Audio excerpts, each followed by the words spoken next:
สวัสดีครับผมเช้านี้ที่สกลนครอยู่น้ำมือผมนี่คือหมากตาลกกดหรือหมากคำลอกสมุนไพรตัวนี้มีประโยชน์อย่างเห็นอย่างได้ตาเสน่ห์ต้นหมากคำลอกนี้หรือตาลกกดนี้สมุนไพรแก้ปวดเมื่อยตามร่างกายแก้ปวดเส้นแก้ปวดเอ็นแก้เส้นยึดแก้เส้นตึง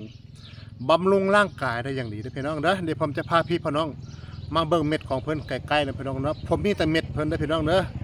ผมบ่มีต้นให้เบิ่งมีแต่เมล็ดผมได้แต่เมล็ดมาเด้อพี่น้องเด้อไปเบิ่งน้ำกันพี่น้องครับผมเป็นอย่างเพิ่นจังเอิ้นตาลกกดเพราะหมากนี่มันตามันยังแดงพี่น้องนี่ตาแดงคล้ายๆกันกับอันตาดกกดเด้อพี่น้องเด้อเขาเลยเอิ้นตาสมุนไพรหมากตาดกกดพี่น้องเอ้ยเป็นลักษณะนี้เด้อพี่น้องเอ้ยอันนี้ผมเอามาเพาะพันธุ์พี่น้องผมเอามาเพาะพันธุ์แต่ส่วนลำต้นส่วนแก่นของเพิ่นสามารถช่วยไปบำรุงกำลัง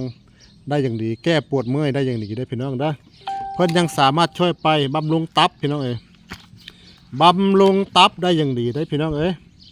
ไผ่ตับบดีต้มอยู่ต้มกินได้พี่น้องเอ้ย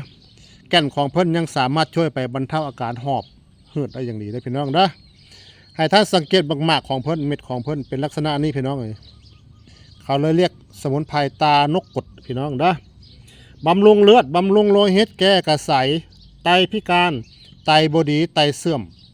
ไตพังไตวายให้ท่านหาตัดแก่นของเพิ่นต้มอยู่ต้มกินเด้อพี่น้องเด้อถามหาใบอย่าถามหาเบิ่งแก่นของเพิ่นเด้อพี่น้องเด้อผมบ่มีให้เบิ่งผมมีแต่เมล็ดข้างในของเพิ่นลักษณะนี้เปลือกของเมล็ดจะเป็นลักษณะนี้พี่น้องแก้กระสายบำรุงตับได้อย่างดีครับปัสสาวะเจริญอาหารนะพี่น้องเด้อแก้ปวดเมื่อยแก้หอบแก้หืดแก้ท้องเป็นบิดพี่น้องลองหาต้มกินเบิ่งนะพี่น้องเด้อเอาส้นใดกินตาสนีเอาส้นแก่นของเพิ่นนะพี่น้องเด้อไปต้มอยู่ต้มกินเอาแก่นเอาหากได้พี่น้องเอารากเอาแก่นของเพิ่นประมาณ1 กำมือไปต้มอยู่ต้มกินจะสามารถช่วยไปบรรเทาอาการพวกปวดเมื่อยได้อย่างดีบำรุงตับได้อย่างดีเจริญอาหารบำรุงโลหิตได้อย่างดีแก้กระสายช่วยขับลมขับปัสสาวะนี่คือสมุนไพรหมากตานกกดเด้อพี่น้องเด้อลองหากินเบิ่งพี่น้องเพื่อมีประโยชน์ต่อท่านนะพี่น้องเนาะกินแล้วก็ขอให้ท่านอยู่ดีมีแห้งอย่าเจ็บอย่าไข้ขอให้สุขภาพแข็งแรงครับผมนี่คือสมุนไพรตานกกดหรือหมากคำลอกเด้อพี่น้องเด้อ